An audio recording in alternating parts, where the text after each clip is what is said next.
New intern at the company had been bumming rides home with me every single day. Since we lived in the same direction, I never said anything about it. Until one weekend, well past midnight, when I was dead asleep and my phone rang. Her voice came through like a command. "I'm at Encore Karaoke Lounge. Get over here and take me home." I sat up, irritated. "It's 2 in the morning. Don't you think calling me to come pick you up is a little presumptuous? I'm not your chauffeur." She let out a cold scoff, dripping with arrogance. "My cousin is the HR director at the company. Driving me around is a privilege for you. Do what you're told, or I'll have him fire you." Oh, so she still didn't know I was the boss. When I didn't respond, Maureen Fox let out a smug little hum. "Scared now? Then get moving, and pick me up a hot milk on the way. I want it the second I get in the car." I listened to her barking orders, and I laughed. Maureen had started a month ago. I'd just come back from inspecting the factory floor that day, still in my work coveralls, and ran into her in the elevator right after she'd passed her interview. She wrinkled her nose, gave me a once-over, and instinctively put distance between us. Everyone at the company kept a respectful distance when they saw me, so I didn't think much of it. The next day after work, though, I was about to drive home when Maureen walked right up to my car, pulled open the passenger door, and sat herself down. Her tone was pure entitlement. "You're one of the factory technicians, right? I saw you drive past Lakeview Residences yesterday. That's where I live. Drop me off on your way." I was stunned. I opened my mouth to say something, but she'd already buckled her seatbelt and was snapping at me with that cold impatience of hers. "Let's go already. I'm in a hurry." She pulled out her phone and started scrolling, not sparing me another glance. She was new. I let it slide. It was on the way, so I drove her. When we pulled up to Lakeview Residences, she didn't say thank you.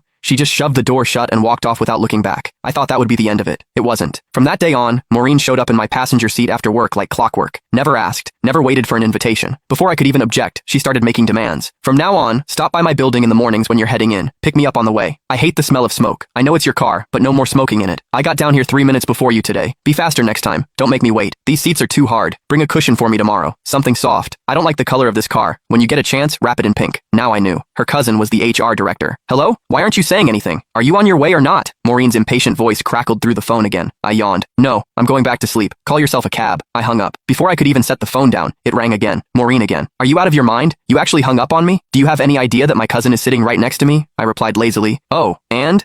She let out a contemptuous scoff. "You don't even get it, do you? No wonder you're stuck doing grunt work at the bottom of the company. Let me spell it out for you. I brought my cousin and his whole family out tonight for karaoke and drinks, to thank him for getting me hired. If you had an ounce of sense, you'd get over here right now, settle the tab at Encore, then drive every single one of us home. Make a good impression on my cousin. Do a good enough job, and maybe I'll put in a nice word for you. One sentence from my cousin, and you'd be transferred out of the factory floor and into an office. Just like that." What a scheme. So she didn't just want a personal chauffeur, she wanted me to foot the bill too. I paused, then asked, testing the waters, "You're sure your cousin can get me promoted and reassigned with a single word?" But Maureen didn't hesitate for a second. "Obviously. Let me tell you something. Last month, some guy in the marketing department mouthed off to my cousin once. Just once. My cousin had him shipped off to the warehouse. The man had been with the company 6 years, and he didn't even dare make a peep about it. Gone. Just like that. So don't bite the hand that feeds you. My cousin's reach inside this company is beyond anything someone like you could imagine."